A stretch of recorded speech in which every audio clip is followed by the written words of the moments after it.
Fala crianças, bom dia, boa tarde, boa noite. Estamos aqui hoje para mais uma videoaula de matemática com o conteúdo raiz quadrada de um número inteiro. Bem, lá no sábado letivo, a gente iniciou o conteúdo de potência, a gente falou sobre o conteúdo de potência, viu as suas propriedades, e a gente vai fazer uma pequena revisão aqui hoje, na verdade bem pequena mesmo, bem rápida mesmo, por quê?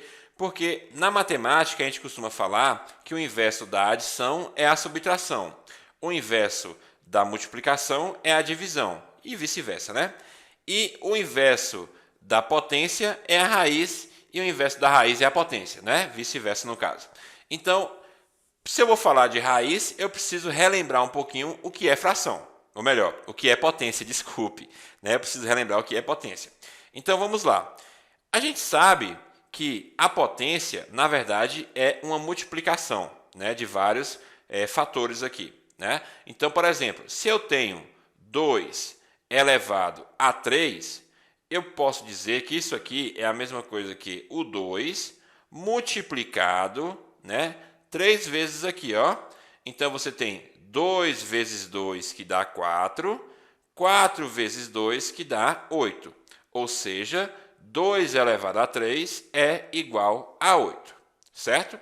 Nesse 2 elevado a 3, eu tenho que esse número a gente vai chamar de base, e eu tenho que esse número eu vou chamar de expoente, tá bom? Então, muito cuidado com essas informações aqui. E, principalmente, eu preciso dizer o seguinte, 2 elevado a 3, deixa eu apagar esse 2 aqui, 2 elevado a 3 é diferente de 2 vezes 3. Então, muito cuidado com essa informação. Porque 2 elevado a 3 é 2 vezes 2 vezes 2, como a gente viu ali anteriormente, que é igual a 8. Né? E 2 vezes 3 é 6. Então, muito cuidado para na hora que você vê esse tipo de informação aqui, não fazer essa multiplicação de 2 vezes 3. Não. O que é uma potência? É o 2 multiplicado 3 vezes. Tudo bem? Então, com essa informação agora, a gente consegue introduzir o conteúdo de raiz quadrada. Vamos para um pequeno exemplo aqui inicialmente. Neuza vai aproveitar 2 muros perpendiculares. O que é um muro perpendicular? Né? O que são retas perpendiculares? Você percebe, ó, forma um ângulo aqui de 90 graus. Essa quina aqui, ó, um ângulo de 90 graus. Então, elas se cruzam aqui, formando um ângulo de 90 graus. Tudo bem? Então, beleza. Você tem 2 muros perpendiculares da sua chácara para construir um galinheiro retangular, certo? Usando uma tela de 6 metros de comprimento. Então, está falando o comprimento da tela ali, que é de 6 metros. Ok? E aí, ela fez alguns projetos. Primeiro projeto, você tem o quê? Se eu tenho 6 metros, eu posso colocar aqui 5 metros de comprimento com 1 metro de largura, né? Então, você tem os 6 metros utilizados aqui. A área aqui é o quê? 5 vezes 1, a área do retângulo, né? É a base vezes a altura. Então, você vai ter aqui um total de 5 metros quadrados, utilizando esses 6 metros de fio, né? Ou melhor, esses 6 metros de cerca. Tudo bem? Ok, vamos ver então o segundo projeto. Você tem aqui ainda a mesma tela de 6 metros, ó, 4 mais 2, 6. Só que agora ela decidiu fazer aqui de 2 metros e aqui de 4 metros, né? Então, você vai ter uma área aqui agora de 8 metros quadrados. Então, por quê? 2 vezes 4 dá 8. Então, você tem uma área de 8 metros quadrados, ok? Terceiro projeto. Ela decidiu fazer, então, aqui um galinheiro de 3 por 3, né? 3 de comprimento e 3 de largura. Então, você utilizou os 6 metros da tela novamente, só que agora você tem uma área aqui de 9 metros quadrados, porque 3 vezes 3 é igual a 9. Ok? Mais um projeto, né? Você pode ter, aqui a gente tinha feito, ó, 2 de largura com 4 de comprimento. Vamos inverter então, vamos fazer 2 de comprimento com 4 de largura. Você vai continuar com os 8 metros quadrados, você vai tornar a utilizar os 6 metros de tela, né? E aí você conseguiu fazer aqui várias demonstrações, né, desse projeto do galinheiro que ela está querendo, certo? E aí a pergunta final, ó, qual desses projetos prevê o galinheiro com maior área? Então, se a gente for analisar bem, ó, quem tem maior área perceba que todos utilizam os 6 metros de tela, né? Todos têm 6 metros de tela. Mas quando a gente fala de área, né, é base vezes altura, como é retângulo, né? Então, maior área vai ser esse daqui, ó, de 9 metros quadrados. Ok?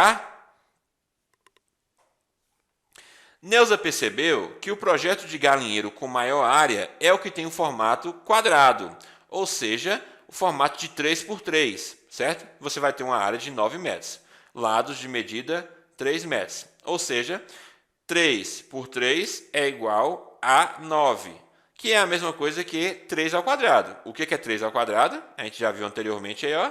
3 ao quadrado é a mesma coisa que pegar o 3 e multiplicar 2 vezes, isso aqui vai dar 9, tá bom?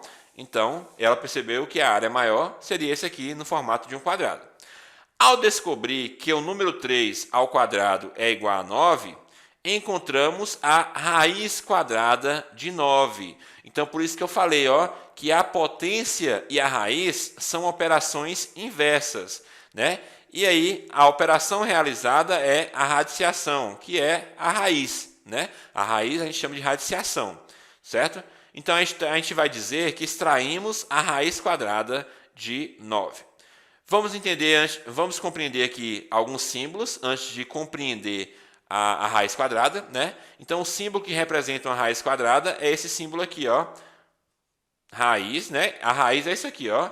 E quando a gente fala quadrada, é porque eles têm esse 2 aqui. Da mesma forma que a gente fala 2 ao quadrado na potência, aqui a raiz quadrada é da mesma forma. A raiz é esse símbolo aqui, tudo bem? E quando a gente fala de quadrado, é esse 2 aqui em cima. Então, raiz quadrada. Tá bom? Essa raiz a gente vai ter outros números também, né? Raiz cúbica, né? Que seria o 3, raiz quarta, quinta e sexta. Mas, por enquanto, a gente vai focar aqui na raiz quadrada. Então, o que seria, então, a raiz quadrada? Aqui a gente tem algumas informações da raiz. Ó. Esse 2, que é o quadrado que a gente está chamando, a gente chama de índice, né? É o índice da raiz. A raiz em si, né? Que é esse símbolozinho aqui, ó. Esse símbolozinho é o que a gente chama de radical. O 9, né, que está dentro da raiz, é o que a gente chama de radicando. E o resultado é o que a gente vai chamar de raiz, tá bom? Então, índice, radical, que é o símbolozinho, 9, que está dentro da raiz, é o radicando, e o 3, que é o total, né, que é o valor da raiz, você vai chamar de raiz, tá bom? Então, o que ele fez aqui? O que é a raiz quadrada, então? A raiz quadrada de 9 é algum número, eu estou chamando aqui de x, que na hora que eu elevar a 2, elevar ao quadrado, vai dar esse resultado 9. Então, que número é esse, crianças? Se você pode pensar, por exemplo, em 2. Quando você pega 2 e eleva a 2, o resultado é 4. Então, a raiz de 9 não pode ser 2. Por quê? Porque você tem como resultado aqui 4. Ah, poderia ser 4? Não sei, bora ver. 4 ao quadrado é 16. Não pode, né? Você tem que encontrar um número que elevado ao quadrado vai dar o 9. Então, esse número que a gente encontrou vai ser exatamente o 3. Por quê? Porque quando você pega o 3 e eleva ao quadrado, o resultado é 9.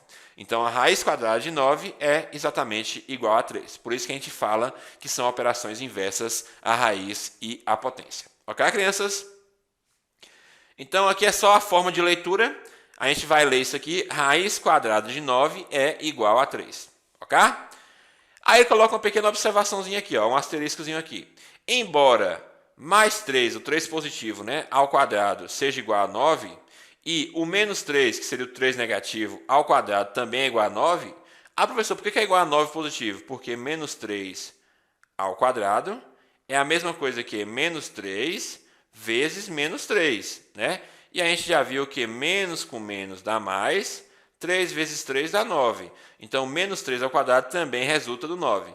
Aí vocês podem perguntar, professor, então por que a gente não coloca menos 3 como resultado? Então, ele vai explicar aqui, ó. Consideramos a raiz quadrada de 9 única e não negativa, né? Ou seja, apenas o número positivo mais 3, tá bom? Então, quando a gente falar raiz quadrada de um número, a gente vai considerar por enquanto. Por que eu estou dizendo por enquanto? Porque lá na frente, algumas vezes a gente vai considerar um número negativo também, a depender da situação. Mas por enquanto, a gente vai considerar como a raiz quadrada de um número apenas o positivo dele. Ok, crianças? Então, nesse quadradinho aqui, nesse retângulo, melhor dizendo, né? Eu tenho a seguinte informação, que eu já havia falado. A raiz quadrada de um número inteiro A, né? Então, ó, o A aqui dentro, né? É um número não negativo, como a gente acabou de falar anteriormente, B, eu estou chamando de B agora o número, que elevado ao quadrado resulta em A. O que ele está dizendo? Ó, quem é a raiz de A é um número que quando você eleva ao quadrado, né, você encontra esse valor aqui. É o que eu falei, ó. Quem é a raiz quadrada de 9 é um número que você eleva ao quadrado, dá 9. Então, esse número é o 3. Ok? Aí a gente está vendo aqui agora alguns exemplos. Então, por exemplo, quem é a raiz quadrada do 1 positivo? É 1. Por quê? Porque quando você pega o 1 e eleva ao quadrado, você encontra o 1 como valor, como resposta. Tudo bem? Da mesma forma, quem é a raiz quadrada de 36? É o 6. Por quê? Porque quando você pega o 6 e eleva ao quadrado, você encontra 36. Ok? Da mesma forma, quem é a raiz quadrada de 0? É o 0, porque quando você eleva 0 ao quadrado, você tem o resultado 0. Tá bom? Ok? Aqui é 0 ao quadrado, tá bom? Não é o 0 como expoente, não. Porque a gente já sabe também na potência que qualquer número elevado a 0 é igual a 1. Mas eu não estou falando isso aqui. Eu estou falando 0 como base, né? Elevado ao quadrado, isso aqui vai dar igual a 0. Ok, crianças? Então, a gente viu alguns exemplos bem simples, tá bom? Então, não precisa se preocupar que a raiz quadrada é bem simples. Ok? Mais uma observaçãozinha aqui, ó. Os números inteiros que podem ser escritos como potência de base inteira e expoente 2 são chamados de quadrados perfeitos. Somente esses números têm como raiz quadrada um número inteiro não negativo. O que ele está dizendo aqui? Ó, se eu pego o 2 e elevo a 2, o resultado é 4. Então, eu estou falando que o 4 é um quadrado perfeito. Por quê? Porque eu consigo formar um quadrado, né, de lados 2 por 2. Né? Da mesma forma, se eu pego o 3 e elevo ao quadrado, dá 9. O 9 é um quadrado perfeito.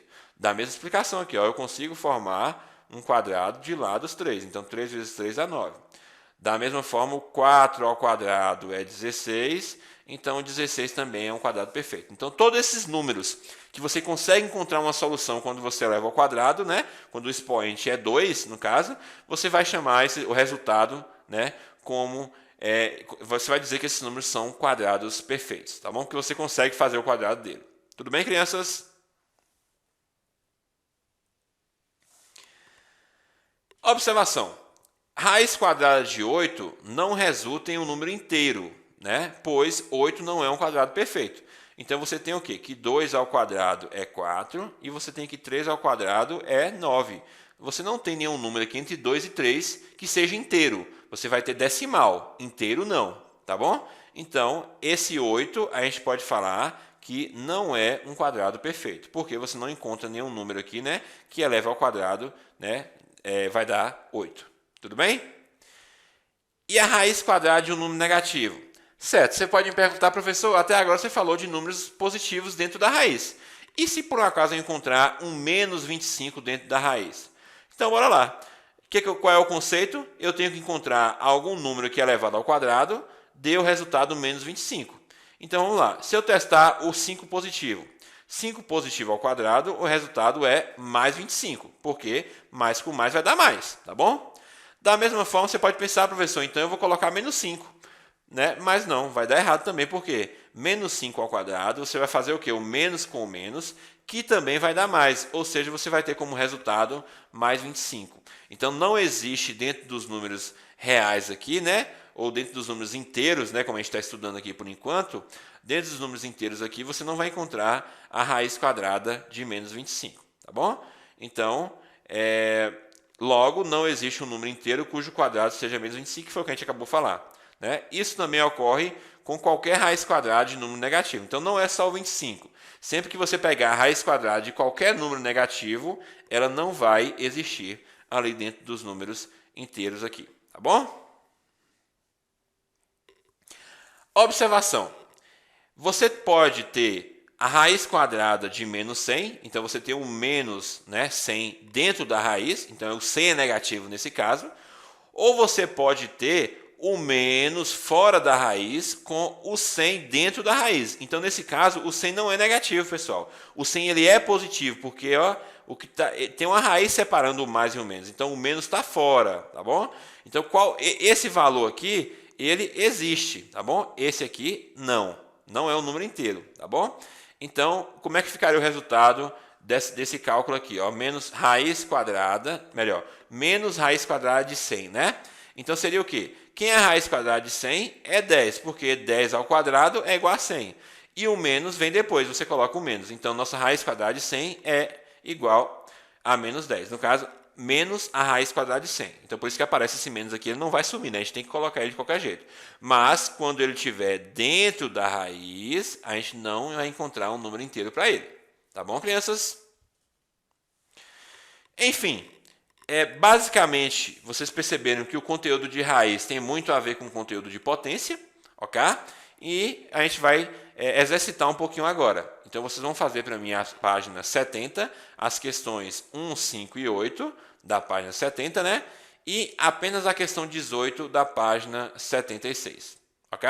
Prestem atenção nessa questão aqui, 76, né? Da página 76, porque ela tem uma pegadinha, digamos assim, né? Você tem que entender, você tem que compreender, né, o que a questão está pedindo, tá bom? É a famosa interpretação de texto do português. Tá bom, crianças? Então, por hoje é só. Espero que vocês tenham entendido. Até a próxima. Beijo para vocês. Tchau, tchau.